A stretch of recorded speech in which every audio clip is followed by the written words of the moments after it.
And there we go. We're live. What's up, everybody? Welcome back to another episode of the Geek Boutique. Tonight, there's a lot of stuff to talk about tonight. We've got Megan coming back for, I don't know, third, fourth, fifth, 12th time. I lose count. Mr. Jeff is back with us again, or in your case, Instagram. Mr. Jeff is over here. By the way, if you're watching us on Instagram, you can also watch us on YouTube, which means you can put us up on your big screen TV. I don't know if you would want to do that, but if you don't want to see these mugs, you can also listen to us on Spotify or your favorite podcast platform of choice. Now, we are not live on Spotify. You will have to wait till the morning to listen to us on Spotify, but you can listen to all our previous shows a la carte. A la carte. A la carte. Yes, yes. Goodness gracious me. I was saying earlier, it is a good time to be a geek. There's so much going on right now, so I'm not going to waste any time. Let's get into it. Well, first of all, how are you guys doing? Let's start with Megan. Megan, we haven't spoken in a while. You're all dressed up tonight. I kind of wish I was dressed up.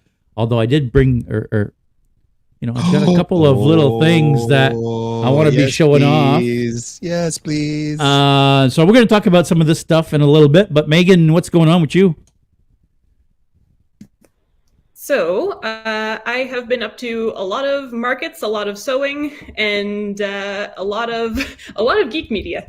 And trying to balance all of that has been very interesting, but it has been fun. So I'm so ready. I'm so ready to freak out about things. So you've been doing a bunch of markets already. I think there was 2 or 3 in the last month, if I remember. You correct me if I'm wrong, but just from the Instagram posts that I've been seeing. And there's a bunch more coming in the next 2 or 3 weeks as well, isn't there? So yes, I have done, I've done 4 markets already this year. And then I've got the next one. I have a gap, though. I don't have the next one until mid to end of June, July. So I have a rest. I can just work on my actual online orders. Well, that's good. Yeah, it has been a lot, but it's been very fun.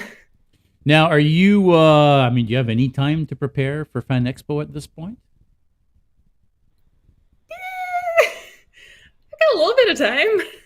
I'm only planning on doing 2 days now just because of people and time and money. So I'm going to be there on the Thursday and on the Saturday. Give a little bit of gap in between. Mm-hmm. And I already have my Saturday. I'm using my Galadriel. Yeah. And then Thursday, I need to finish the cosplay I will be doing. Yes. Perfect. Megan, are you listening to us through your headphones at all? Oh, you're on mute. See, I told you. I knew I'd catch you at least once. You're on mute. So the people on Instagram, you can hear her, but she's muted herself here on the StreamYard, so we can't hear her anymore. So I have the headphones plugged in. I'm just messing around with settings to see if I can get these ones onto... oh dear Lord, words. If I can get this onto my Bluetooth, that way the computer will shut up because that. Yes, because you're causing a lot of feedback for the peeps on the grams. So that's why the feedback is happening, folks. We're, as always, experiencing technical difficulties. This is the joy of trying to stream on multiple platform for you folks, because, you should just go over to YouTube. Make it easy. Exactly. Go over to YouTube. Everybody will be, nobody will.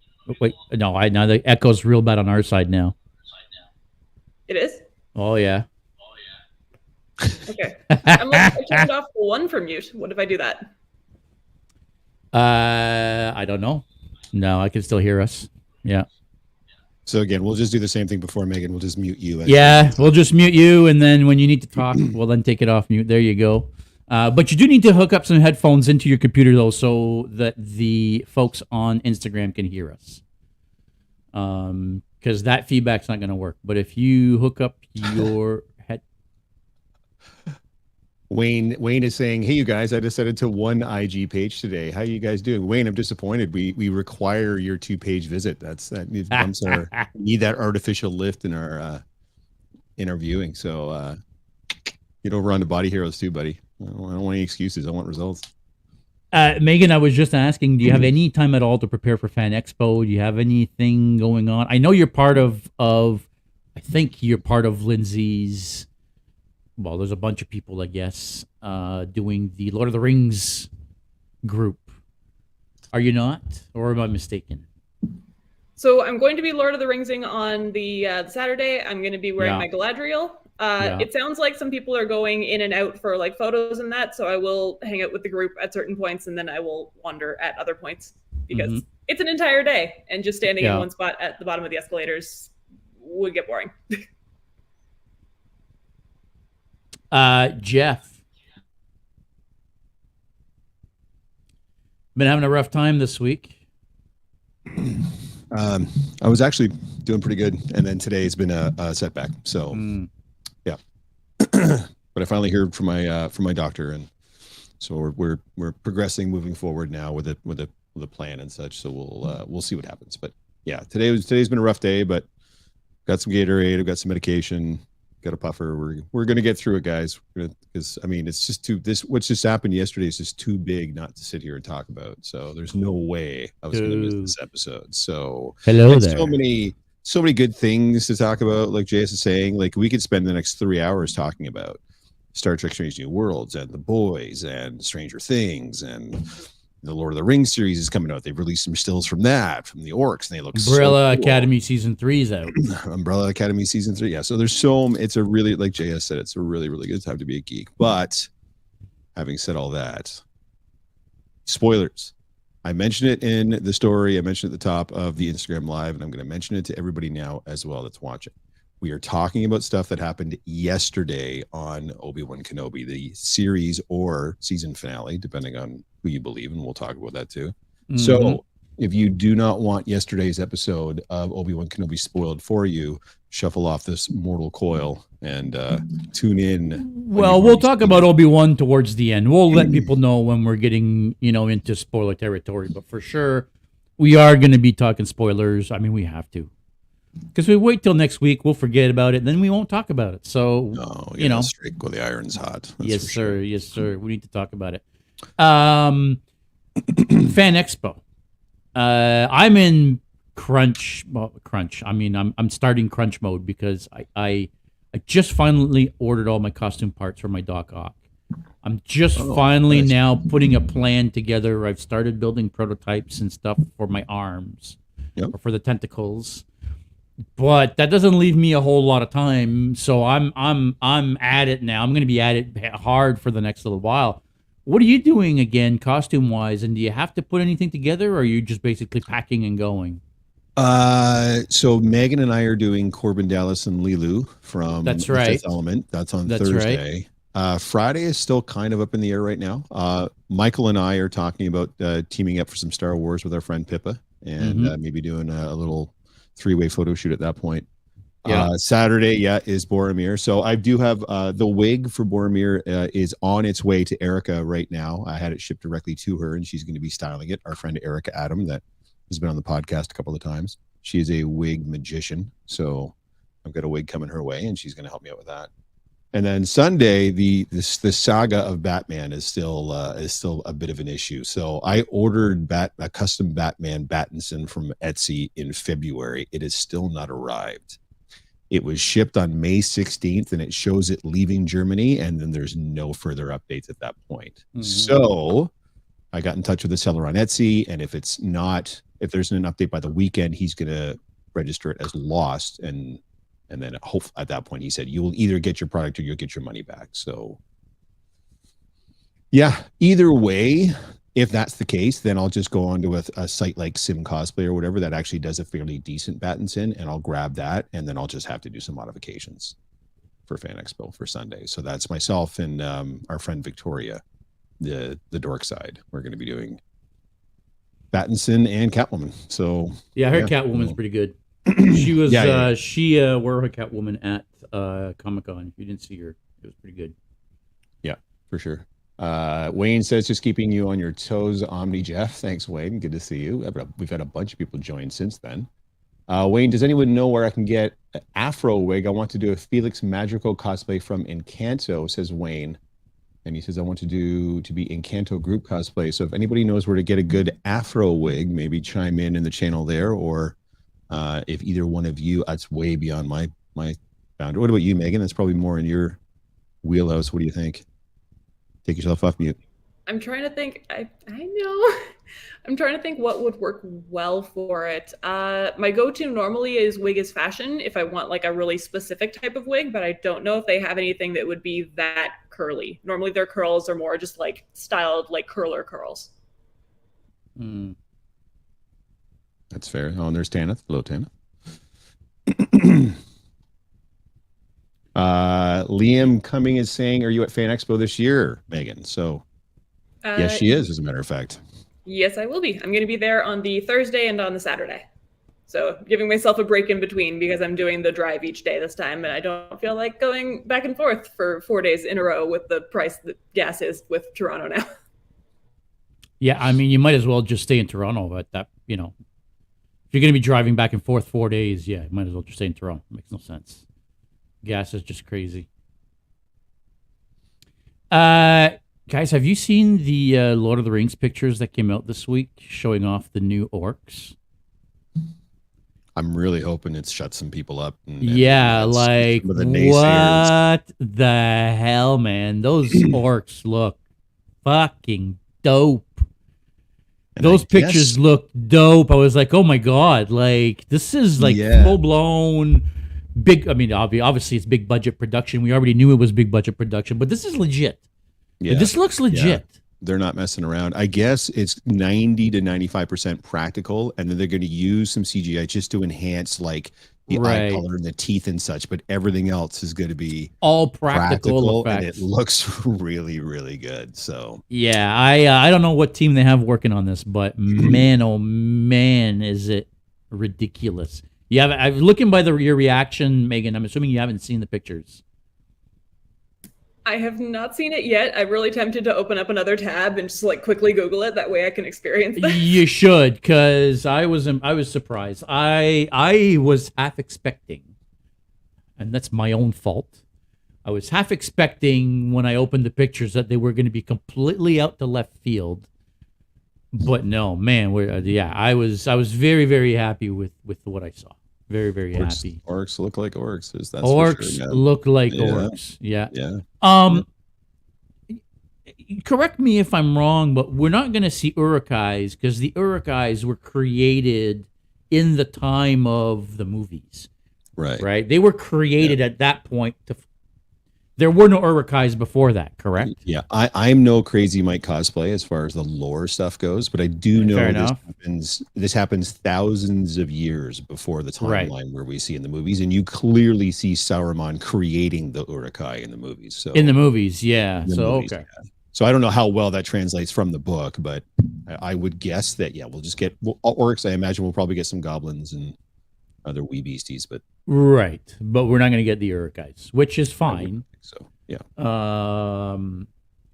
because that's a look that I feel like they could screw up very easily. So I'm okay with them not being involved in this. Have you guys seen it? So I'm going through some tidbits of news and facts that I've seen over the last week. Have you guys, and you guys on Instagram as well, have you heard there is an unwrapped copy of Back to the Future on VHS that has sold at auction for $75,000. Wow. $75,000 to buy a VHS tape. No. To be fair, it's unwrapped. That person's never going to watch that VHS tape, but I mean, I don't even have a DVD player. Like, what would I do with a VHS tape? Oh, we just lost Megan on the gram.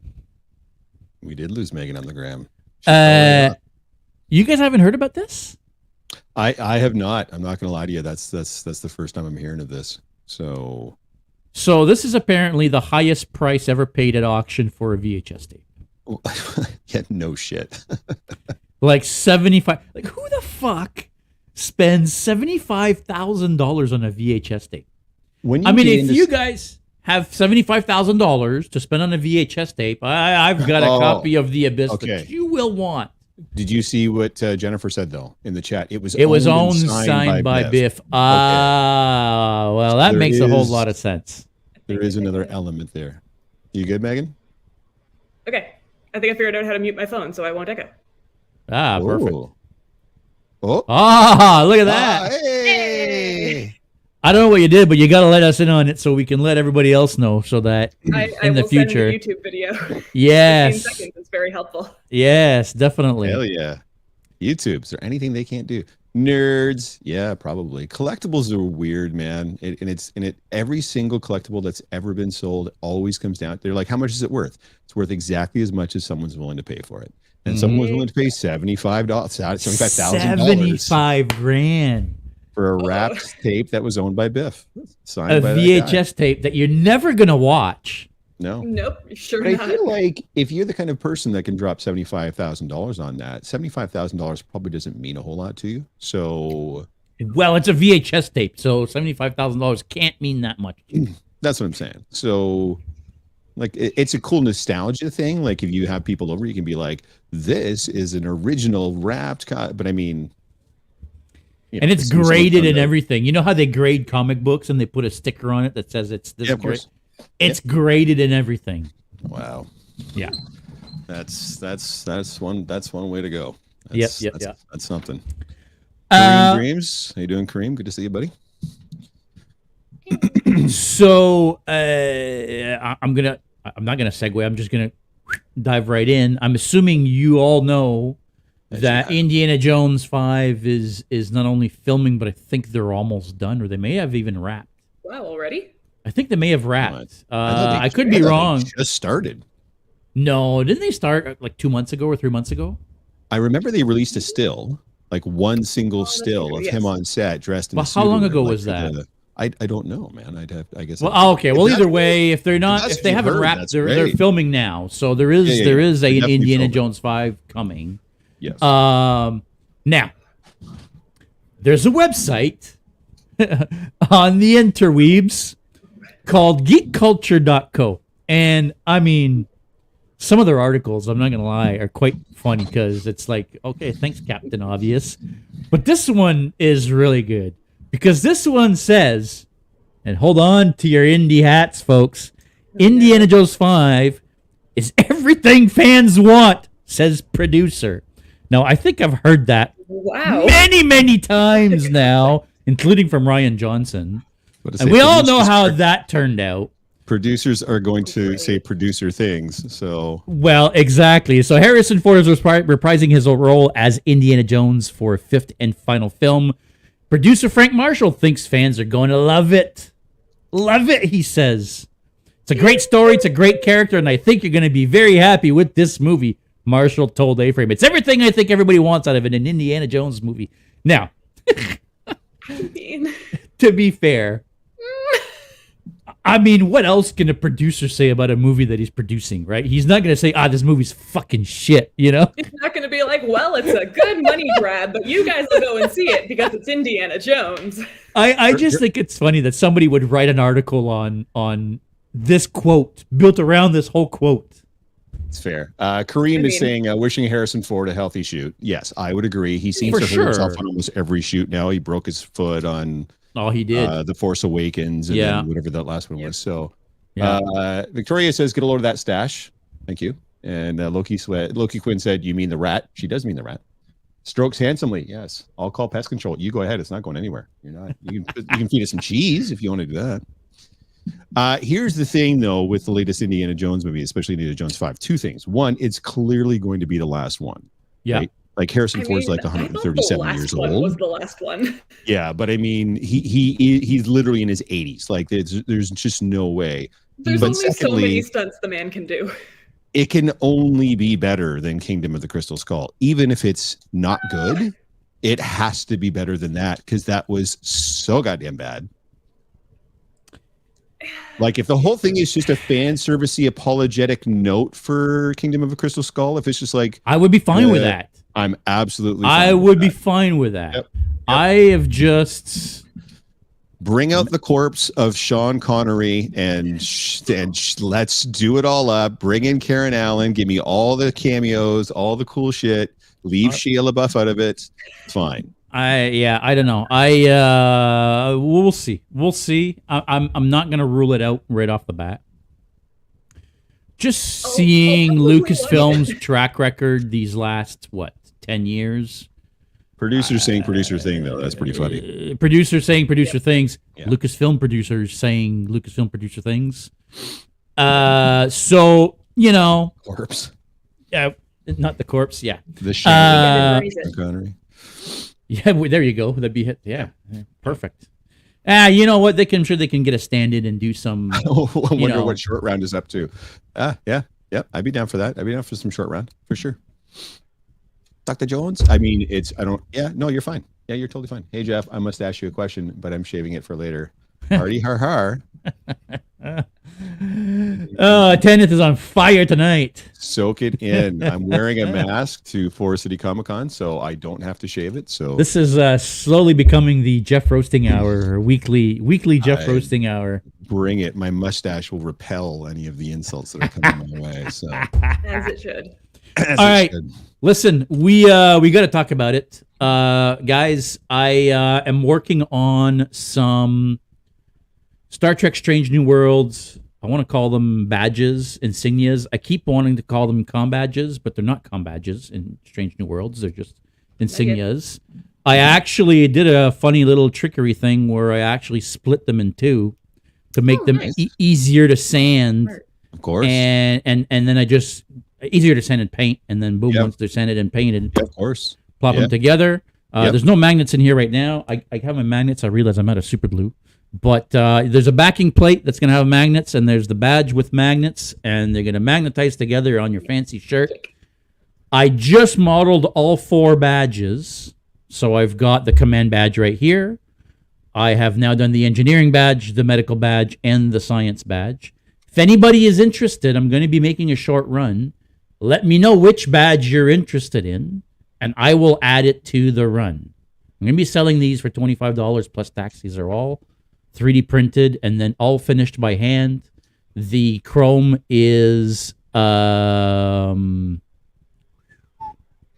a Lumiluster. It's wow.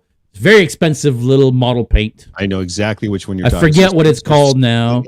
All clad. All clad. It's all clad. All clad 2 chrome lacquer. Yep. Very expensive paint. And yeah, I'm not gonna make 100 of these because. Oh, but you're gonna make me one, and I'm gonna give you my address. Yeah. So I'm gonna make, like I said, I'm gonna make a handful. Just give me that one, and you can send it to me tomorrow. Just Unfortunately, this one's already sold to Debbie. She has already paid me for it. So this, folks, is the prototype, and it's already gone. This one's not even. It's not perfect. Like when you look at it, I mean, it looks good. But here, I'll show you guys here. Looks good, but it's not perfect. And I told her that, but hey, she wanted it right away because she wants it for June. She's got something going on second week of June. Well, I'm placing my order right now, sir. So I'm assuming you want a command badge. Yes, sir. Because you want to pike it up with the big hair. I do want to pike. So if anybody wants a Strange New World badge, let me know. I've got all 4. They're going to be getting done over the next 2 weeks. So if you want one, I need to know in the next few days. And to be fair, guys, that is still the original first few season Discovery badge as well. So it's true. Is it? Yep. I thought the Discovery badge was slightly different. I thought there was no silver border around the Discovery badge. Check it out. Maybe it's not, but the design is extraordinarily similar if it's not exactly the same. The new Discovery badges in the future, obviously not, but yeah, because the season 1 and season 2 Discovery badge. Yeah, I'm pretty sure when I was looking up Strange New Worlds badges. Yeah, they're not quite the same. No. They're very similar though, are they not? The Discovery badge is same? also layered. So the front here is completely flat. The Discovery badge has like a split down, not quite, let's say 30%, and then it's like layered. It looks very, very similar, but it's not quite the same. Gotcha. Yeah, I mean, I could probably make those as well, but no, that's let's fine. not get ahead of ourselves. I want the command badge. I have magnets. Just send it to me. Give it to me. I want it. Well, I will hook you up. Like I said, I'm second week of June has passed. Yes, thank you, Kenneth. The second week of July is what I meant. She has something the second week of July. And I'm gonna make myself one because I'm fully planning on buying a Strange New World uniform. Hell yeah. So badass. I did notice something in this week's episode. We get a couple of real close look at the Strange New World uniforms. And I don't know if you've noticed, but on the sleeves, it's not Federation insignias. That is the pattern. So I don't know if you guys have noticed, but on their sleeves all the way down, there's a pattern in the fabric, and it's not the Starfleet insignia. It's the department insignia. So the star. Of course it is. So there's the star, there's the thing for the engineering, there's the cross for the medical. That's what's on their uniform. Cool. I had not noticed before now, and we got a real close look at them. A couple of them. So I thought that was cool that we actually got to see them real up close. Because they just look at the costumes and go, what else can we possibly do to make it even more complicated for cosplayers to replicate this? Mm-hmm. I mean, I like looking at something and I like the textured look. Oh, no, it looks because cool. when you look at it on film, it actually looks like it's textured. It doesn't look like it's a print. I'm sure it is a print. Honestly, it might be textured because you can get fabric that has like raised prints on it. Well, either way, it looks fantastic. And I want to get a uniform. And I know that the uniforms that they sell now aren't 100% accurate, but I don't care. I'm the only Trekkie in the world that doesn't have a Star Trek uniform, so I'm going to be getting a Strange New World one. I would say I'm right behind you. I have started my Tasha, and it's like 10% done, and I haven't gotten past 10%. Yeah, and if you're doing a Tasha, you got to get the old school, like season 1 next gen uniform with the stripe. Oh, exactly. You did. You already have it. Tell them what happened, Megan, when you bought that Tasha uniform. I bought that one, and I forgot that I am a human being that is 90% torso. So I purchased it, and I put it on, and it just went the most wedgy, and also the very back was just straight down because the fabric was so stretched out it wouldn't like conform in, even though it was my size. For those that don't know, Megan is about 5'10" and a half-ish around there. Megan's a tall human, so. Yep. Now she's gonna have to make the Tasha, but at least she's got like the base suit that she can kind of model it off of. So have base suit, and also Robbie has been lovely, and he keeps telling me that he has the pattern, and I'm like, I need to actually borrow it off him at some point to use that, because without the pattern I can do it, but it'll drive me nuts. Oh, okay. Yeah, it's probably gonna be a lot of trial and error if you don't have the pattern, right? Like, you got to dry it, and then you try it, and then it doesn't work, and you adjust it, and you redry it, and you retry it, and it still doesn't work, and it's like, oh, fuck, yeah. That's why you just start it without all of the detail seams, and then you just cut in the detail seams as you need to add panels to fix it. Just make it a big tube. Our producer, who also happens to be the paramour of Mr. JS, says, I'm just so proud of him. Everyone should have a partner who looks at them the way JS looks at Star Trek. It's just unabashed love. Yes. Yeah, that's right. That is the goal. Okay, listen. So it's been a half an hour. Can we no, not yet. Can we talk about God. Strange New Worlds? We haven't talked about last week's Strange New Worlds. Killing me. Yes, we can. We haven't talked about last week's Strange New Worlds. Well, I mean, this week's, look, I don't know that I want to talk about this week's. I cried in this week's episode.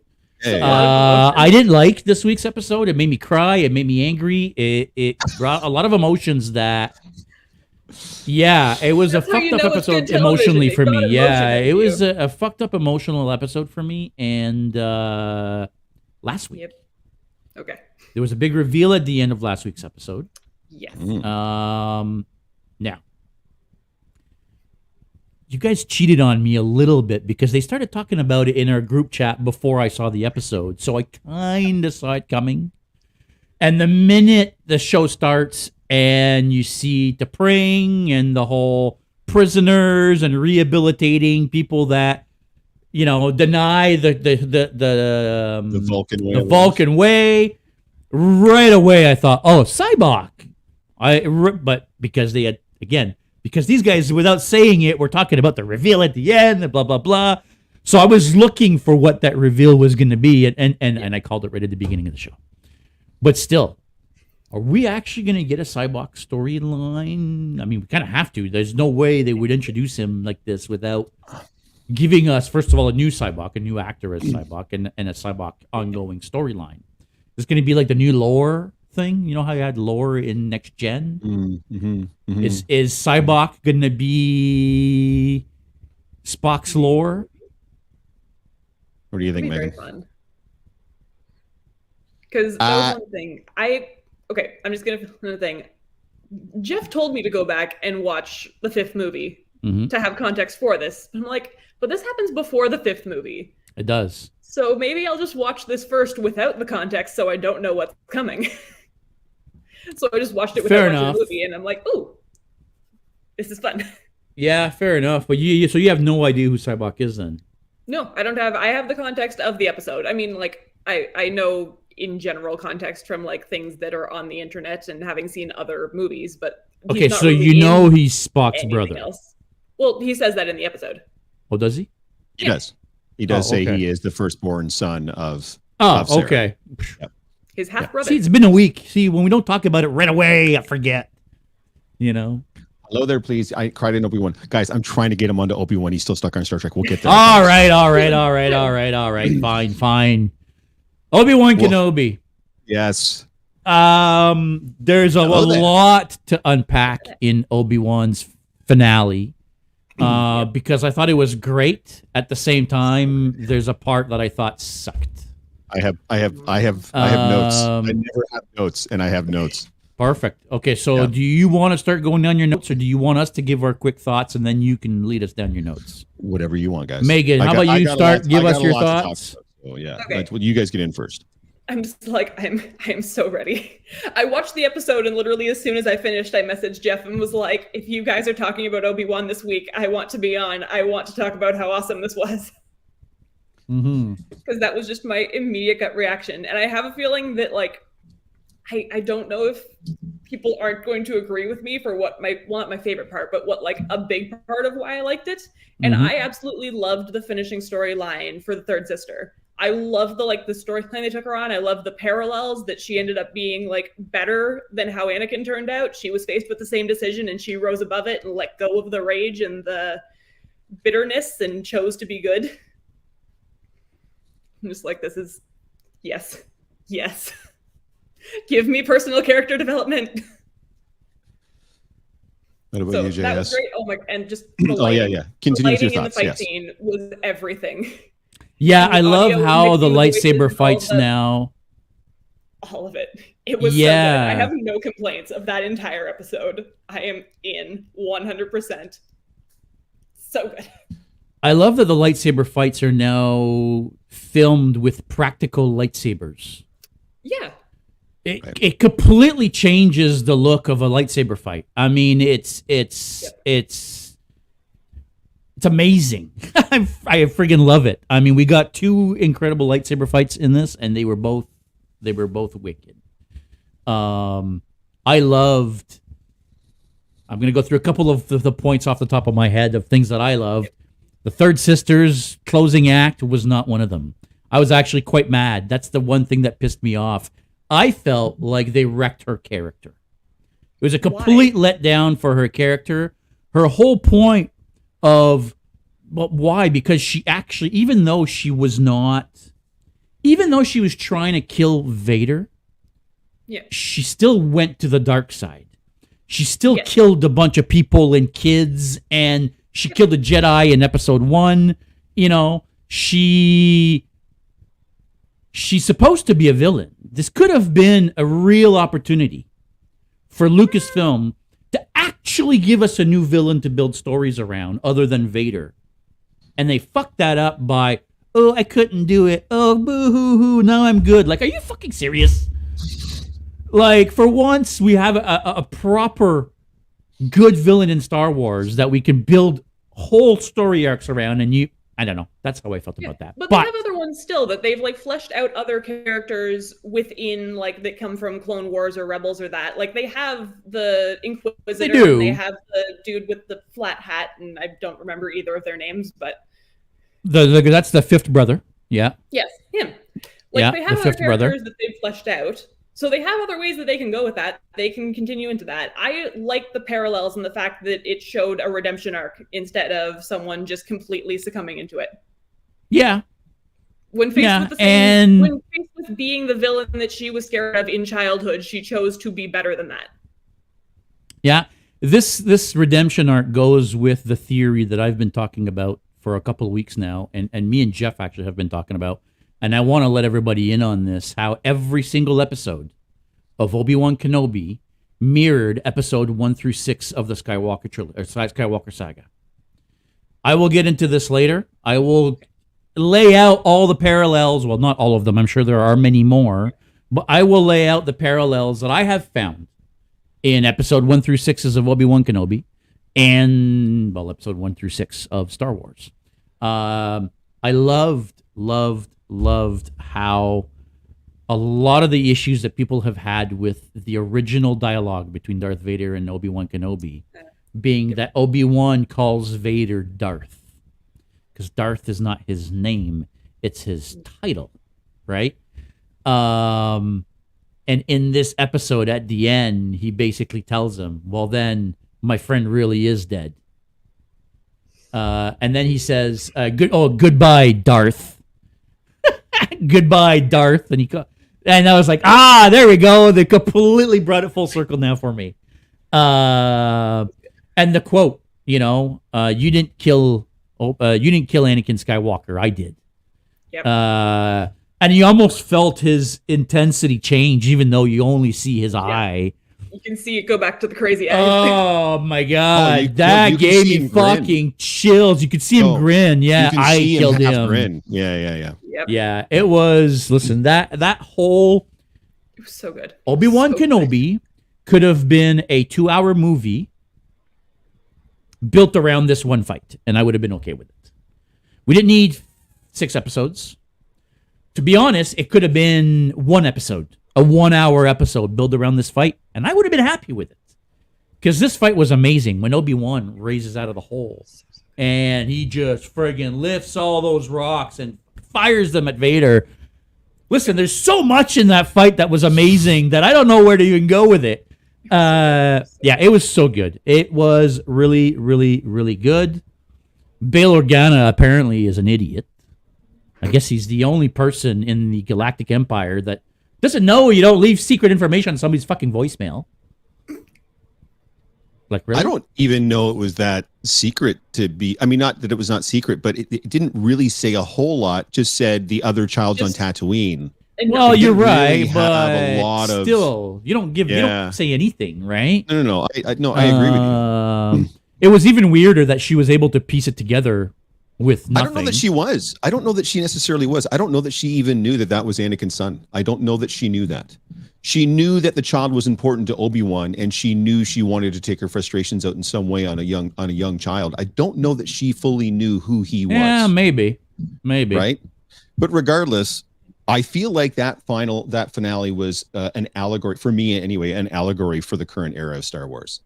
Because it had some good things, some terrible things, some amazing things, some frustrating things, and then just a couple of cool little wink, wink, nod, nod, Easter egg things. Because I tell you what, I thought the Owen and Aunt Beru storyline throughout that episode was really good. Yeah. I love how they took a stand. Like, he's not our nephew, he's our son. This is our home, we're not leaving. Oh, she's coming? Cool. The guns are right here. We're going to make a stand. I don't care if she's a Force user. I don't care if she's an Inquisitor. We're not leaving, and we're going to fight for his life. It completely elevated them and makes you really feel for what happened in A New Hope to them. Right. And now you're thinking, you know what? I know we just kind of saw the after effects, but I'm willing to bet they took some of those bucket heads with them in A New Hope when they came for them. So that I thought was good. Obviously, the entirety of the duel was amazing. I don't know how they could have done that any better. JS, your point with the real lightsabers, where you can tell that they're actually lit on set. It's not a rotoscoping. They've not gone back in later with CGI. That's the actual light that's hitting their faces. The dual lighting on Anakin, as he's clearly speaking in Anakin's voice, you see the blue, and then as he's kind of going back over to James Earl Jones' voice, he sees the red, and you can see the conflict sort of within him, and the passion and the emotion on Ewan McGregor's face. when not only does he realize that is still Anakin somewhere in there, but now that he's dead, he's sorry. Obi-Wan gets to move on with his life. Absolutely amazing. Frustrating for me is still the Reva storyline.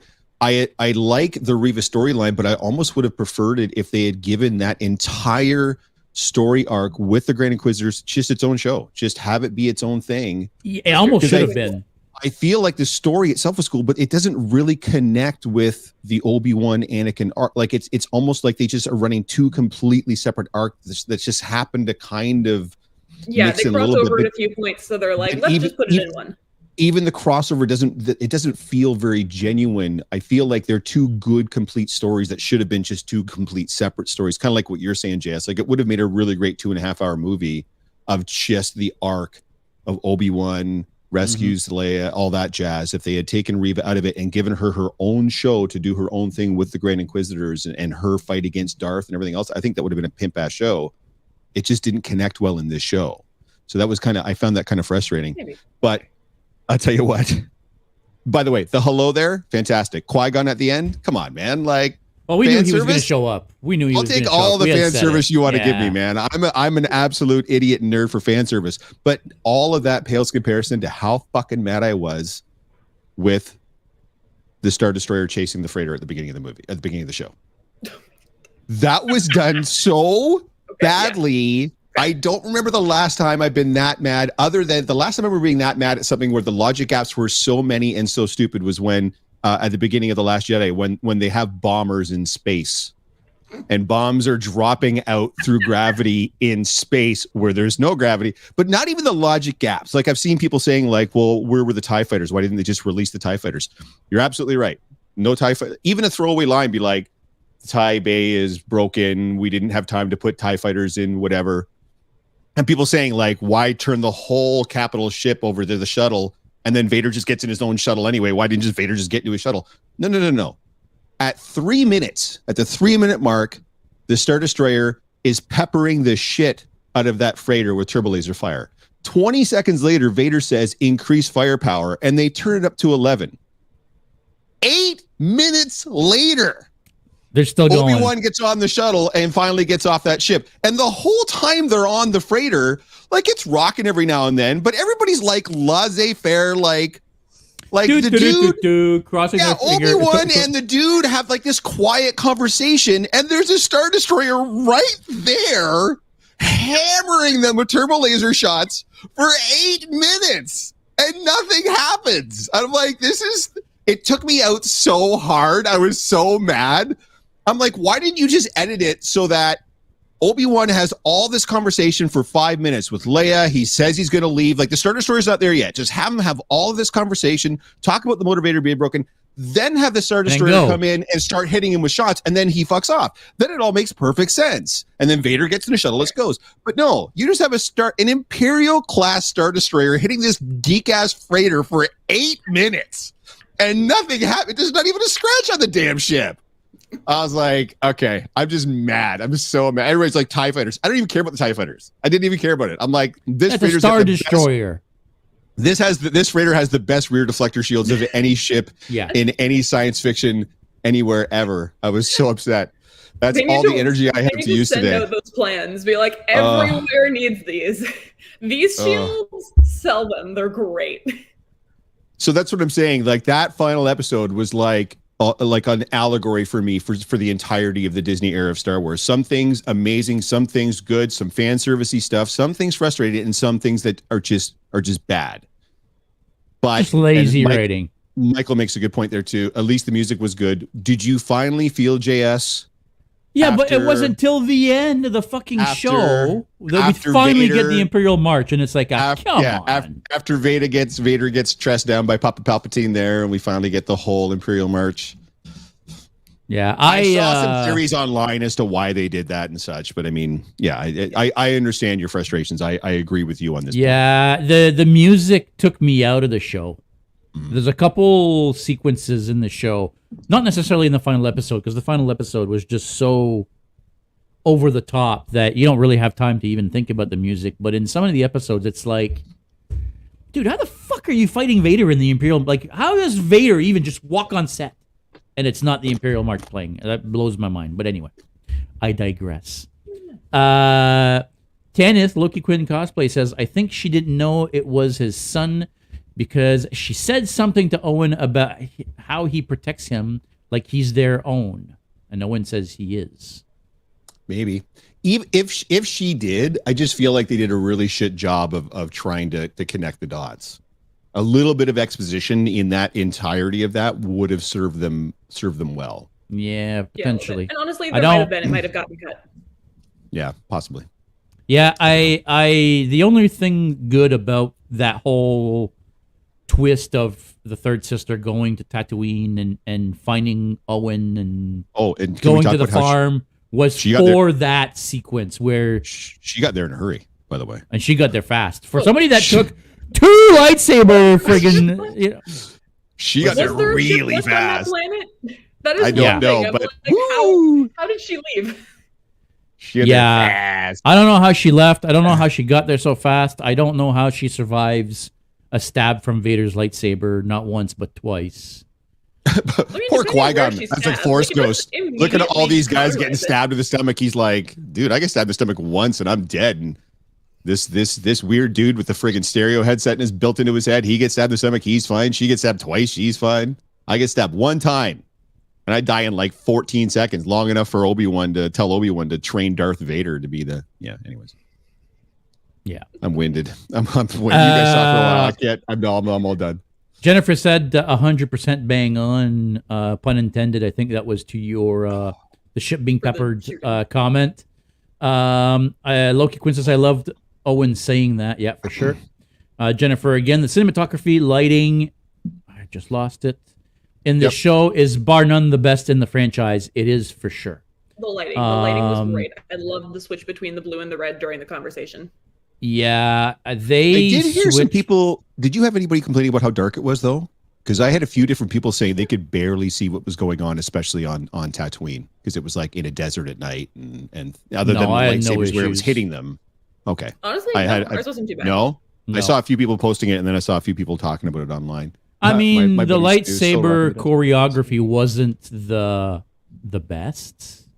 You could tell that the actors are getting old, just as the characters are getting old. But I mean, an out of practice Obi-Wan versus a guy missing both his arms and legs. I mean, of course, the lightsaber fights aren't going to be like they were back in the prequel days. But I loved that they incorporated a lot of the things from their original fight. Oh, when he does that 3-point when he does the thing and he does this and I will do what I must. Then you will die. They've incorporated a lot, and I thought it was amazing. It was a very, very fitting fight. I loved how finally, at one point in the fight, Obi-Wan is back to being Obi-Wan. Yep. He sees Luke and he sees Leia and he realizes, look, this is just dumb. And that's when he just goes fucking Super Saiyan, or Super Saiyan or whatever you call it, and just crawls out of that hole and just blasts Vader's with those boulders, which I thought was a little odd because I don't care who you are. If you're getting hit with big giant boulders, wouldn't that even, they didn't even knock him back. Like they were hitting him and breaking up as they were hitting him, and I'm thinking, well, that's a little odd, Like, is he like force smashing them before he hits them? Like, yeah, I'm just gonna go with that. He's like breaking them as they're force shield. I don't know. How cool was it that Obi-Wan was the first one to figure out, hey, I don't have to be. It was almost like Batman in The Dark Knight Rises when he's fighting Bane and he goes after Bane's mask. It was cool that Obi-Wan finally went after the mechanics that keep Darth Vader alive. Like even Luke didn't do that. Luke just wore him out. But Vader's smashing his chest piece, or not Vader. Obi-Wan smashing his chest piece. I'm like, that's that's the move. Helmet, just go for the thing that's letting him breathe. That's 100% the move for sure. Yeah. So let's talk quickly, by the way, about the Palpatine thing, because all the grief that came from the Rise of Skywalker bringing him back, this felt like a much more natural fit as far as an appearance by our friend Sheev goes. Did you guys feel like that was a little bit too over the top, or did you feel that was where it needed to be to get Vader back on track? as opposed to continuously I'm just chasing surprised we Obi-Wan didn't around. see him at all in the show. I'm surprised that we had to wait till the last scene of the show to see him. I don't know. It makes sense to me because he doesn't care about Obi-Wan. He cares about whatever his personal goals are and what he wants Vader to do. So to be able to give the reasoning of why Vader doesn't just keep going after Obi-Wan for the next 8 years, he needs to have Palpatine be like, no, remember your mission. Yeah, but his mission is to eradicate the Jedi, right? Like in this time period, the whole point of Vader and the Inquisitor is to hunt down and kill the remaining Jedi. That is the whole purpose for the Inquisitors. Right. So I think what happens is when Vader veers the Star Destroyer off from where the entire rebellion is about to be. Yeah, fair enough. The Grand Inquisitor goes and talks to Palpatine and be like, you need to get Vader in check, because we could have had the entire resistance in our hands and we chased one dude that nobody gives a shit about. Except for Vader. And then she calls Vader and says, listen, I literally think he says, I don't think your mind is clear on what we're trying to accomplish here. Yeah. This isn't about one guy. This is about the whole damn thing. So, but it wasn't a bringing him back. I feel like it was a fitting, it was a put him in line. Yeah, it was a put him in line, but at the same time, he fit within the story because he's not dead yet. No, right. For sure. Right. Whereas in, what was the last one called again? Rise of Skywalker. Yeah. Rise of Skywalker. Thank you very much. See, I forget what they're even called. That's how bad I think they are. Oh, you know what that middle one's called? Well, yeah, I do. Yeah. Bringing him back was actually bringing him back, right? Yeah. Like it's the whole. He's not dead, and blah blah blah, and which I don't know. I feel like it should have been like Snoke should have been. Right. Somehow the bad guy till the end, but I don't know. Listen, I don't want to get onto the trilogy, the sequel trilogy's case, because that's not what we're talking about. It was more like comparing the cameos, because I do feel like the Palpatine cameo felt a lot more natural, whereas as much as I love seeing Liam Neeson back as Qui-Gon, that one felt a little more fan servicey. Even though you would have been calling for him the whole time, it still felt like towards the end of that episode, I'm like, okay, when do we see it? Like, I did not expect to see Palpatine. I knew we were going to see Qui-Gon. You know what I mean? Because he's been talking about him for 5 episodes. So, he's been calling out to him nonstop, right? Yeah, that one felt a little more fan servicey as opposed to the Palpatine one. The Palpatine one, actually, I was like, oh my god, it's actually Ian McDermott. It's actually, and he's just on a hollow, and he's just like, get your shit together, Darth. And then I'm like, oh, that's perfect. Like, you couldn't have done that any better. That's what Tans was saying. I think it was a perfect cameo. I agree. It didn't feel fan servicey. It felt like it was a natural flow of the story, for sure. We've been on for 50 minutes, and I want to get to comparing. Okay, yes, go ahead. Season 2. Yes, season 2. So now, okay. So he has publicly gone out and said he would be interested in Obi-Wan Kenobi having more adventures. Yes. Whether that happens or not, we don't know. The showrunner, Deborah Chow, has basically come out and said, I don't know. She said that this is a self-contained story, but if the demand is there and if the actors are willing to return, there's 9 years between this and A New Hope. So there are more stories they could tell. Would you guys, and for you guys in the chat as well, would you guys want to see another season of Obi-Wan? And if you did, what would you want that to look like? Would you want it to still be this cat and mouse with Darth Vader, or would you want him to do something completely different away from all the legacy characters? Yeah. Because in order to keep it consistent with what happens in A New Hope, he would have to keep beating Vader when they're interacting, but not killing him. And I think you can get away with that like a couple of times, but if they do it like again and again and again, it's gonna be like, Obi-Wan, why are you just not? He's murdering people in the galaxy. Just get rid of him. And that's my concern with the second season is what do you do? Because Tance just said I'd be down, and Michael was like, no, it's done. So what would you do if it's not going to be with Vader and the Grand Inquisitors? What's the story that you'd want to tell that would have some relevance between now and A New Hope? To me, first of all, it can't have relevance. That's the problem. If you're going to do another Obi-Wan story, it cannot have any kind of relevance to before or after. It needs to be its own thing. That's the first Yeah. thing. I think, and what I would want to see is an actual character piece on Obi-Wan Kenobi. Yeah. Him actually being alone in the desert. Him training with Obi-Wan Kenobi. Him struggling with his own mind and becoming a crazy old hermit. Right? I want to see him turn into, you know how we see the Joker become the Joker? I want to see Obi-Wan Kenobi become Alec Guinness. That's what I was expecting to see in this show. Well, that's what I wanted to see in this show. I think you got that in the first couple episodes that everybody got it a little bit boring and blah blah blah. But I think you got it a little bit. Yeah, I think you had some of that. But the thing with this particular series and what really kind of came to pass in that everyone loves the 6th episode because of legacy tie-ins, because of all the people that love the legacy, the prequel stuff. This entire generation that loved the prequel stuff, loved the Clone Wars.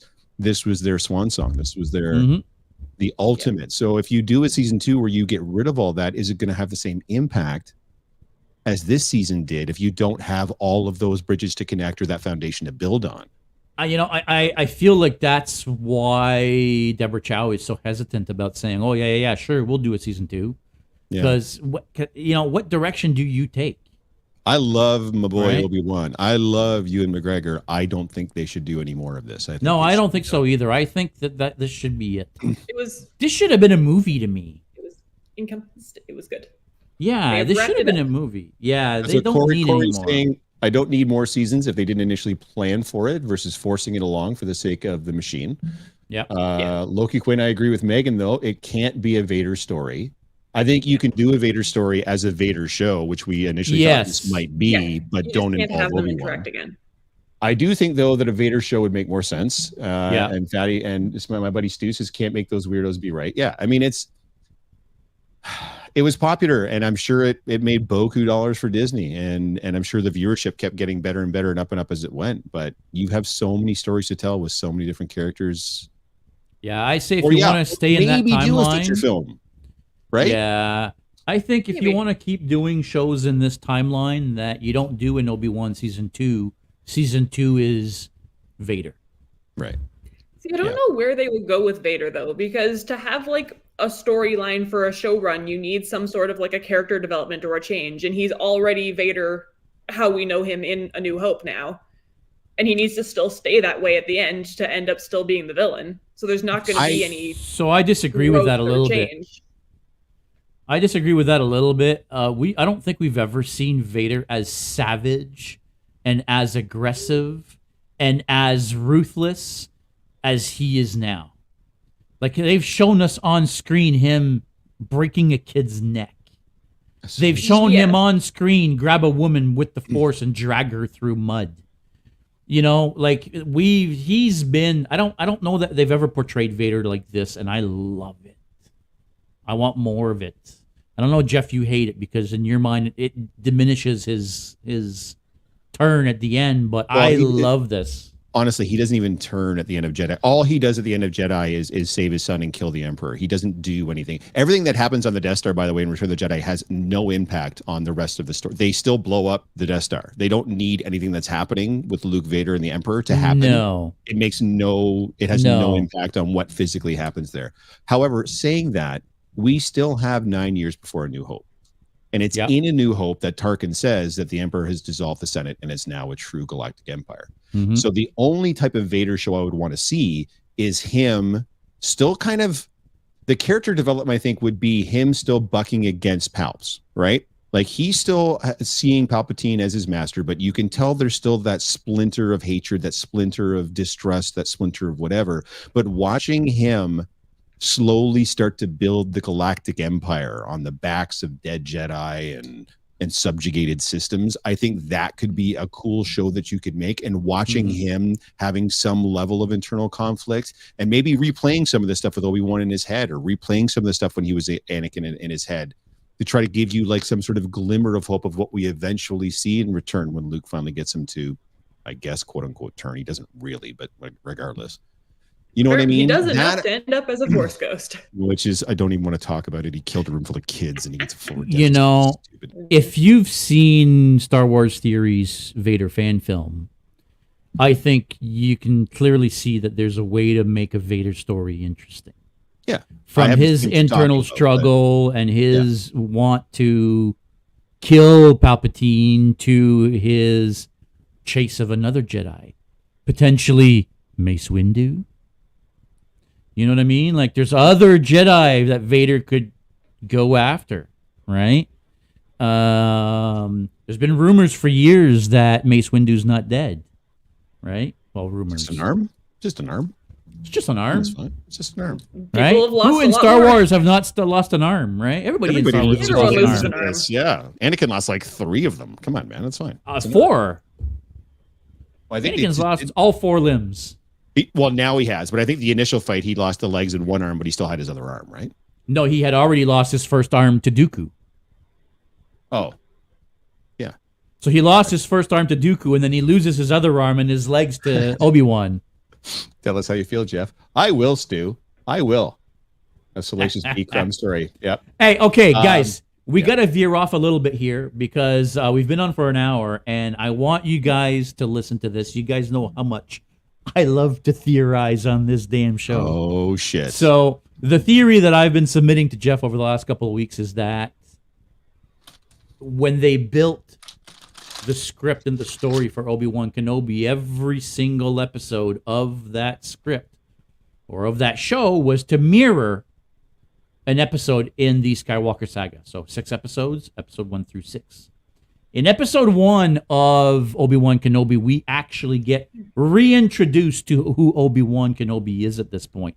Just like in episode 1, when we get reintroduced to a brand new Obi-Wan Kenobi, because we knew Alec Guinness as Obi-Wan Kenobi. Now we were being reintroduced to a much younger Obi-Wan Kenobi, whereas this time it's a much older Obi-Wan. In this episode, we also get introduced to a brand new dark side user who just so happens to use a dual-bladed lightsaber. Just like in episode 1, where we get introduced to a brand new dark side user with a dual-bladed lightsaber. And then Obi-Wan looks through his goggles at young Luke playing pod racer, just like Anakin was pod racing in episode 1. Hold on, I'm taking notes. Pod racing. Okay, go ahead. I want to make sure I'm up to speed, up to date on that. Continue. Make sure we're following. That's right. Now, episode 2. Home, we're on episode 2 now. Yeah, episode 2. I think episode 2 is very clear. In Attack of the Clones, the movie starts with Anakin and Obi-Wan on this cyberpunk-style futuristic world where, you know, they save Padme and they go on this big chase in the cyberpunk world where, again, Obi-Wan in episode 2 ends up in this futuristic cyberpunk world and goes on this big chase where he actually meets a clone. Yes. He meets a clone trooper in episode 2. Episode 2, Attack of the Clones, meets a clone trooper. And it is, I never pronounce his name right, Tamora Morrison? Yep. I'm going to say that's how it's pronounced. It's actually him playing the clone trooper, who said in an interview that he had never actually worn the clone trooper armor. In all of the prequels, the armor was always CG. He was just wearing like a green suit. The armor was always CG'd onto him. He says a lot of the characters and faces you see in the prequels are them filming him between takes. So they're filming him between takes as he's having conversations and doing things, and they're taking these and they're putting his face onto all the different clones. Anyway, so episode 2, you know, Cyberpunk City, we meet a clone. Episode 3. In episode 3, Obi-Wan finally faces off against Vader. Just like in episode 3. Vader drags, obviously, Obi-Wan through the fire, just like Vader was burning in episode 3. Oh, yeah. And then Vader kills a kid in episode 3, just like he kills the younglings, or the whatever they're called, in Revenge of the Sith. So far, the first 3 episodes have followed episodes 1, 2, and 3 of the Skywalker saga pretty closely. In episode 4, Obi-Wan is sneaking through hallways of an Imperial base to rescue Leia, just like in A New Hope. Obi-Wan sneaking through hallways to save Leia. He even leaves a communicator, or Tala leaves a communicator on the table. The same way that C-3PO leaves a communicator in the security booth when he goes and hides in the closet as they're calling out for help, and you get a zoom in on the communicator, just like in episode 4. Let's see here. Oh, there's the one scene where Obi-Wan is hiding, and there's stormtroopers coming. And he uses the Force to make a sound to get their attention so they'll go the other way. Just like he did on the Death Star in episode 4. So there's a lot of parallels in episode 4 of Obi-Wan. Episode 5 was the real killer for me, because in episode 5, Obi-Wan actually teaches Anakin the lesson that Yoda is trying to teach Luke on Dagobah. Stop trying to be good, just fucking do it. Stop trying to win and just do it. There is no try. Now, who says this? A Jedi's... this is Yoda's quote. A Jedi's strength flows through the Force. Beware of the dark side. Anger, fear, aggression. The dark side of the Force they are. Easily they flow, quick to join in a fight. The fight that Anakin and Obi-Wan were having. But once you start down the dark path, forever will it dominate your destiny. Consume you it will, as did Obi-Wan's apprentice. And on the other side, you get Obi-Wan telling Anakin, you're too aggressive, Anakin. Be mindful. A Jedi's goal is to defend life, not take it. You're a great warrior, Anakin. But your need to prove yourself is your undoing. Until you overcome it, a Padawan you'll still be. Anakin is literally learning the lesson that Obi-Wan, that Yoda was trying to teach Luke. Well, clearly not learning it. Well, not learning it. Well, he never learned the lesson. Correct. He didn't learn the lesson. I'm going to sneak in really quickly. Why didn't they de-age Hayden Christensen for that scene? I don't know. I think they did a little bit, but not as much. Yeah, that threw me off. Same thing really when you see him under the hood during Order 66. He's not de-aged either, which I don't understand why they wouldn't do that. At least with the hood, you're framing his face out. You're only getting this. It's not as bad. But man, that lightsaber duel in the middle of the day when it's just his hair and it's just his 40-year-old face. Like he looks 40-year-old Padawan, he looks great. Don't get me wrong, but he doesn't look 20 anymore. So I'm not. That was such a weird choice thematically. Anyways, continue. Yeah. Well, listen, we're now to episode 6. I think episode 6 is very self-explanatory. Obi-Wan gives himself up to face Vader, just like Luke gave himself up to face Vader. Obviously, they get to face off, and Vader loses to Ben the same way that he lost to Luke. And then at the end, obviously, Ben sees the Force ghost of his old master, just like Luke sees the Force ghost of his old masters at the end of Return of the Jedi. So I feel like it's hard to argue that they didn't plan ahead of time to have these parallels throughout the series. If it wasn't planned, I mean, holy shit, man. I don't know what they were smoking. So that's my pitch, and I'm sticking with it. Parallels make sense. I don't know if they intended all of it, but I could see them trying to draw on things from the different episodes. Yeah, and I'm sure there was a lot more that I missed. I mean, these are just the things that I could think off the top of my head. After every episode, I'd write them down, waiting for this moment. You're like, I'm going to need this information. So what are your thoughts? What was the middle part again? I missed the 3 and 4. I'm just kidding. It's a great theory. I mean, I don't know. Like I said, it's funny how we'll be okay with certain rehashes and certain rehashes we're not. Like everybody shit all over The Force Awakens because this is a rehash of New Hope. And you basically just said all 6 of these episodes were just rehashes of the 6 movies, but we're okay with it. So I don't know why we pick ones to be okay with and ones to be not be okay with. But if you tell a good story, just tell a good story. And you know what? Those 6 movies, think it's in the execution. Some of them weren't executed very well in those 6 movies, but you're still telling a good story. This told a good story. It just used elements from those story elements to tell a good story. So yeah, that's if it was intentional, fantastic. If it wasn't, it's a hilarious coincidence. Yeah. Maybe we're not quite as passionate about it as you are, JS, but I'm glad this took some time for you and got you really excited. I like the parallels. I like the idea of them drawing from it because I can see them trying to reference back to things from the original trilogy at the very least, because that's the last time that we saw these characters, and having to draw those parallels for their interactions and different things in this episode since it's the same characters makes sense. Yep. Well, you mean the prequel trilogies? Yes, the first one's chronologically of the 1, 2, 3. Yes. So the prequel trilogy is the last time we saw these characters. Yes. Yes. Yes, because in the sequel trilogy, they're not really these characters anymore. I mean, I guess they are, but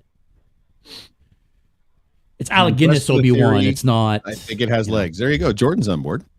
There you go. He's impressed. There you go. Yeah, perfect. There you go. There you go. Thank you, Jordan. It has legs. Thanks for having my back. Unlike Anakin. That's right.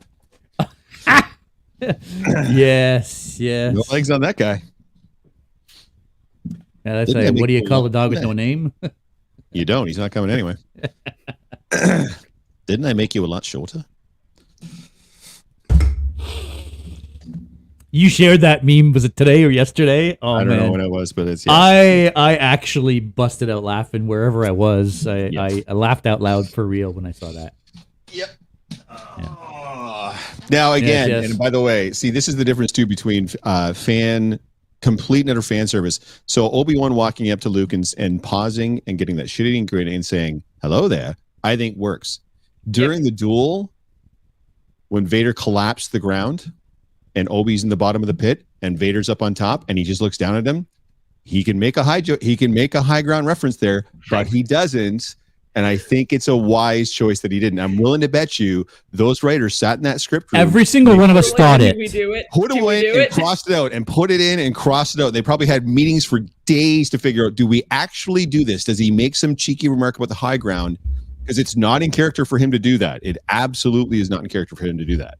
But I guarantee you, we all thought it. I'm a sassy little bitch. They probably could have gotten away with him doing it in trying to be menacing or trying to pull one over on him way. If he made it as a joke, it would have been weird. But everybody made the joke internally, and I think if the situation is reversed, I think Obi-Wan probably says something again, like "Here I am on the high ground again." But it's not in character for Vader to make a cheeky, sarcastic comment. It's never anything that's ever come out of his mouth when he's Vader. So I'm glad they didn't do that. But of course, the second he's standing up on top of the pit and Obi's down below, and they cut to Obi looking up at him. I'm like, are they going to do it? Is he going to say Look it? Who has the high ground now? No, they didn't say it. All right, good. Yeah, I did appreciate that. You can tell. I'm telling you right now, there was a lengthy debate in the writers' room when that script was coming together. Like, do we do it? Do we not do it? Yeah. I don't think they need to say anything we all knew. Yeah, exactly. Sometimes the fan service is just giving us that much. You don't always have to bash us over the head with it. So, because the hello there is very close. Like the hello there is just on that cusp of being a little bit too cheesy or a little bit too corny, a little bit too fan servicey. No, I liked it. No, I did too. No, like I said, it's on the cusp. It's not quite. Yeah, if he'd have said it almost at any other point in the series, it'd have been like, eh. But because he said it at the very end when he finally gets to meet Luke, I think then it works okay. But I mean, that when he walks up to Luke, he even paused and he's got this big shit-eating grin on his face, and then he says hello there. I'm like, you know exactly what you're doing, and we all love you for it. So it must have been fun for him as well. Right? Of course. To be able to go back for that. Absolutely. I'm trying to. I should try and find the video again. I think I think it was Corey sent it to our group chat for the people that always watch the Wednesday shows together for Disney. And it was someone had made a video and put all three of the hello there's and synced them up for when it had happened. I'm like, oh, memories. Have you seen the I think is it the 40 million or the 400 million hello there's? You haven't seen that? Oh, just Google that on YouTube. I will. Yeah, you'll hate me after it, but just Google it. It's well, in that case, I don't need to see it. That's fine. It's one of those things that's worth seeing once. I'll have as much respect for you now as I ever have or ever will. It'll be fine. Well, I mean, thanks, bud, but Hey, no problem at all. Did we get through your list there? Did you get through all the stuff you wanted to talk about? I feel like you got through that pretty quick. It was definitely the Obi-Wan thing we definitely wanted to address. I don't know. Is there going to be a gap? What's the next Star Wars thing now? Endor. Not Endor. Andor. Andor. Okay. Yeah, Andor is the next one. That is a story it's the story of the early creation of the rebellion. At So very 5 years before Rogue One. Rogue One. Yeah. Yeah, so it's the very, very early stages of the rebellion. It's about in this time frame. Yeah, I was going to say, so it would have been like Obi-Wan 3 to time 4 frame. years after this show. No, it would have been around the same time. Well, if it's 5 years before Rogue One happens like right before A New Hope because Leia's. You're right. It ends with at the beginning. You're right. So yes. So then it would be about 4 or 5 years after this. Yes, correct. Yeah. So August 31st, 2022 is when the first 2 episodes will drop. Yeah. Okay. Yeah. And as much as they're calling it Andor, that's a 12 episode series, by the way, and it's already been confirmed for a second season. So we're gonna get 24 episodes of this show. So, man alive. That's a lot. Interesting. It's going to be a lot, but that's a whole lot. Yeah, I'm not a super big fan of that character specifically, but I like the idea of going to the early days of the rebellion, which is going to be another opportunity to bring Vader in and another opportunity to do like different things again, right? Things that we've heard of or seen in comics or video games or whatnot that we might be able to see now, right? So, and it's going to coincide very much with the timeline of the Rebels show as well. So, yeah, I wouldn't be surprised if we see characters from Rebels pop up in this. You'll have to tell me who they are because I don't have the foggiest clue. Yeah, me either. You guys should check it out. Rebels had a rough start, but it got really, really good. Hooks you in pretty quick. Might watch it eventually. We'll see how it goes. I'm just excited for K2SO. Is K2SO even going to be on the, like, it's 5 years before Rogue One, so will there even be a K2SO? Like, is it confirmed that Alan Tudyk is coming back for that? I don't know. I mean, if they're smart, there will be, because the best part of Star Wars is the droids. Yeah, specifically for that movie, K2SO was amazing. Yeah. It's Alan Tudyk. What are you going to do, man? Well, that's the thing. I love Alan Tudyk. It doesn't matter what he does, right? Yeah. It's not even his first time playing a robot. The only actor that could get away with playing a chicken and just nailing it. It's Alan Tudyk. Playing a chicken? Yep. In Moana. He voiced Hey Hey. Did he really? Yep. Just made chicken noises the whole time. He's also King Candy. He does very, very great voice work. Mr. Tudyk does, along with some brilliant acting. He is listed in the cast of Andor as K2SO. Oh. There we go. Well, they're not completely dumb then, so that's good. So they're bringing him back. They know what the people want. Yep. And Forrest Whitaker will be back as Saw Gerrera as well. Saw Gerrera, yeah. Because I think, who is it that's on that? Like, one of the people that was, like, one of the bigger actors that was on it is the one that basically said, like, oh yeah, there's going to be a second season. Oh, I think it's Skarsgård. I think Stellan Skarsgård is on that show. He is. Yeah. So he was the one that dropped the bomb that they hadn't talked about there being a second season. He's like, yeah, we're just going back to film a second season. Everybody's like, oh shit, I guess we have to tell people now there's going to be a second season. Yeah, and I think he's playing the bad guy, right, in this? Oh, probably. I don't know. I think he's playing like an Imperial guy. Yeah. I don't know. We'll see. I mean, maybe it'll be good. I don't know. Tell me a good story. Well, exactly. That's all I need you to do. So maybe.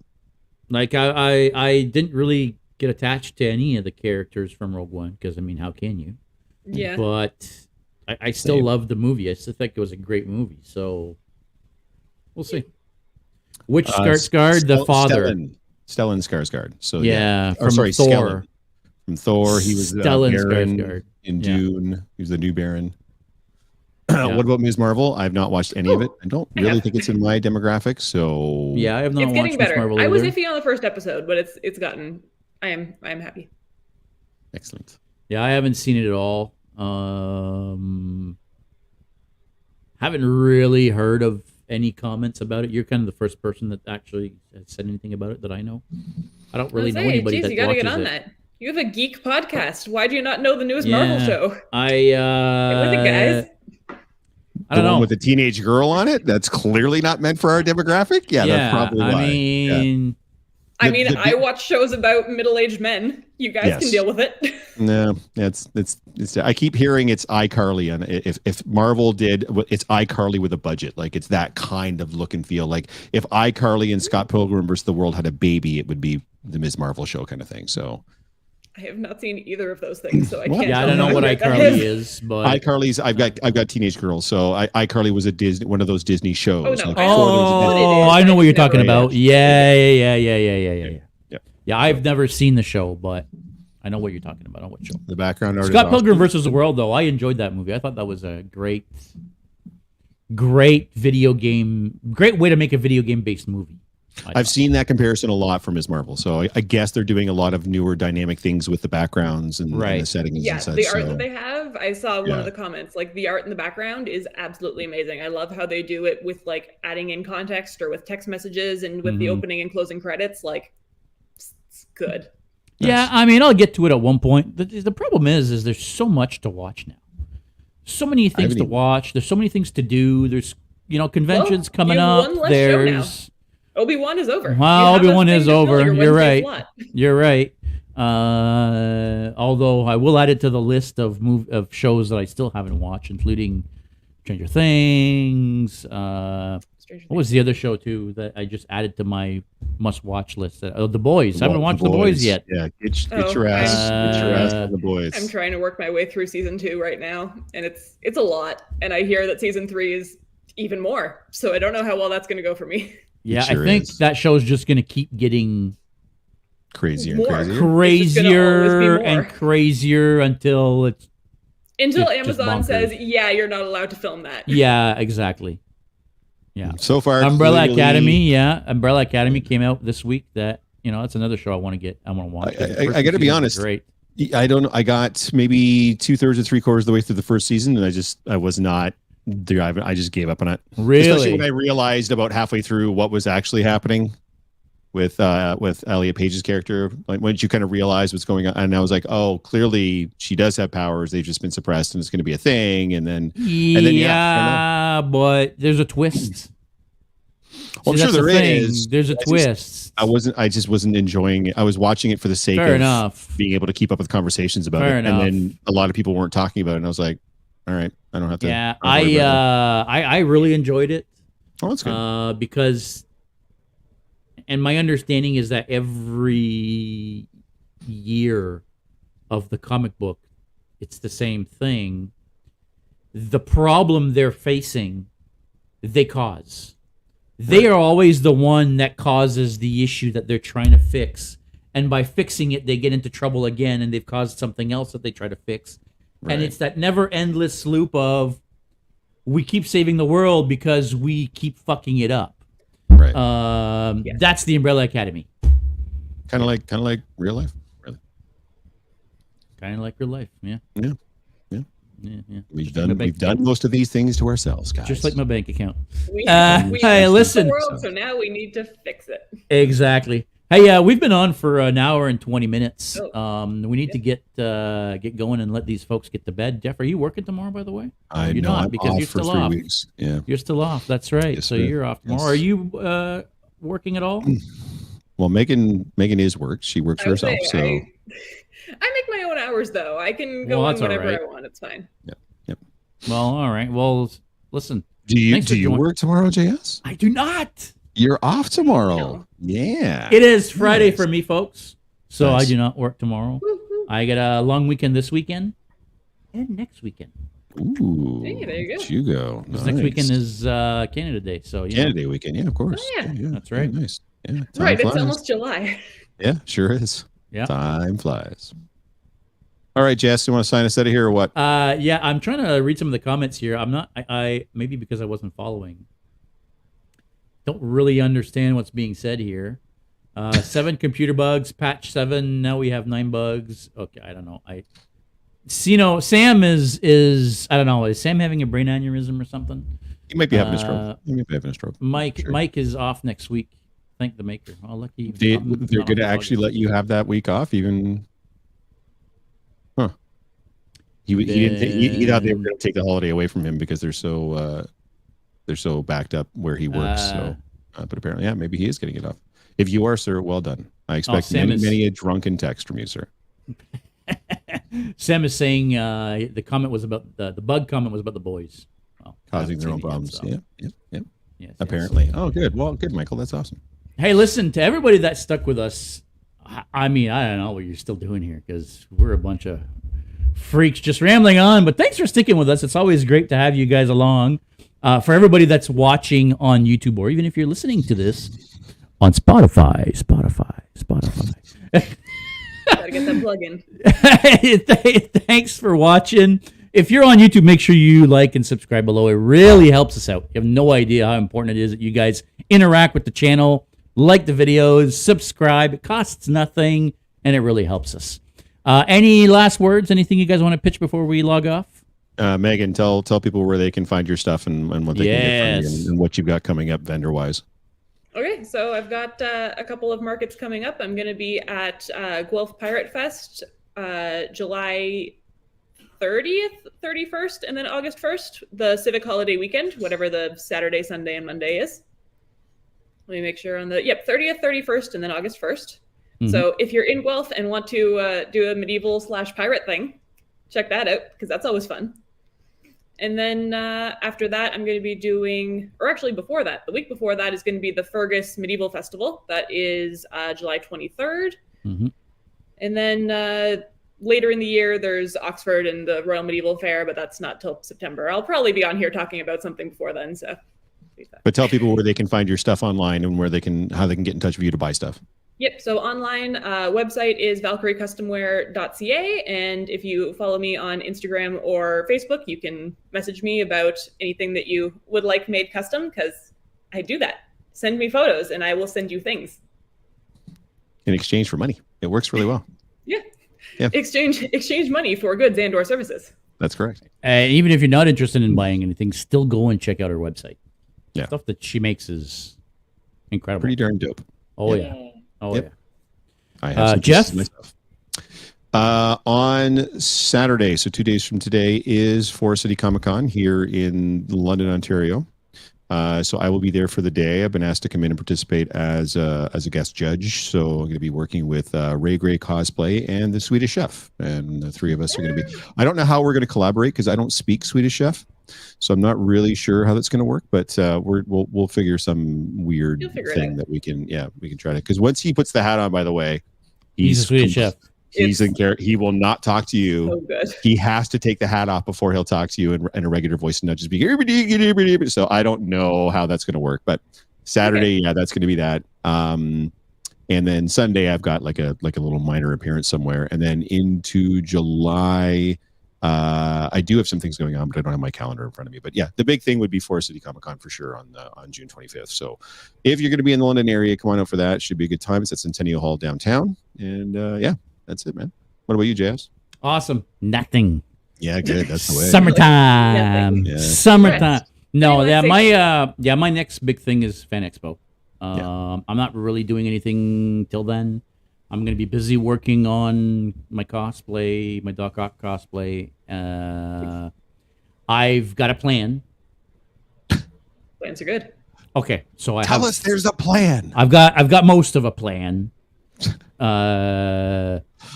Okay, fine. I've got parts of a plan. That's right. A solid 40%. I've got parts of a plan, and I'm trying to do some prototyping. And then this weekend I'm going out and buying supplies, and hopefully I can start building. The problem is I'm still waiting on my jacket. I'm doing a little bit more of my own Doc Ock. I don't know if I've already said this. It's going to be a little bit more of a more fashion, up to date Doc Ock. So instead of just the raggedy long trench coat, it's going to be a little bit more of a fancy coat. And anyway, you guys will see. But I need the coat before I can build the chest rig, and I need the chest rig before I can properly build the arms. So anyway, it's all coming. And then I'm going to be spending some me time this summer. So me time is going good. to the cottage a couple times, and going back home for a week, and going to Niagara for a long weekend, and like that's it's going to be a busy summer for me. So yep. Stuff and things. Hey, listen, Megan, thank you very, very much for coming back on. Always a pleasure to have you on. You are welcome back anytime. No problem. I love being here. It's very fun talking/arguing with you guys sometimes. Well, I don't know about arguing with us, but I think we tend to be mostly on the main page, except for I say most of the time. It's we'll leave that one. We'll let that one slide for today. Mr. Jeff, always a pleasure. Hope you feel a little bit better this weekend and you're able to do something and not just be on your back all weekend. But thanks, man. Appreciate it. We'll see what happens. I mean, if that's what you need to do to get better, that's what you need to do, right? Exactly. Lots of rest. Yes, sir. No worries. Yep. All righty. Well, listen, that will be it for today, everybody. Make sure that you stay geeky. We'll see you next time. And for our folks